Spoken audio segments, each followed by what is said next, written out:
Zum besseren Verständnis, wie Inhalte in WordPress verwaltet werden, teile ich die Webseite in zwei Bereiche auf. Zum einen haben wir den Kopf- und Fußbereich, hier grün dargestellt, dessen Inhalte auf jeder Seite gleich dargestellt werden.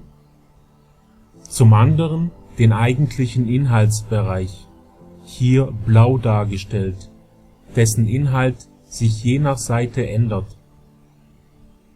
Um Inhalte im Kopf- und Fußbereich zu verwalten, wird der sogenannte Customizer benutzt.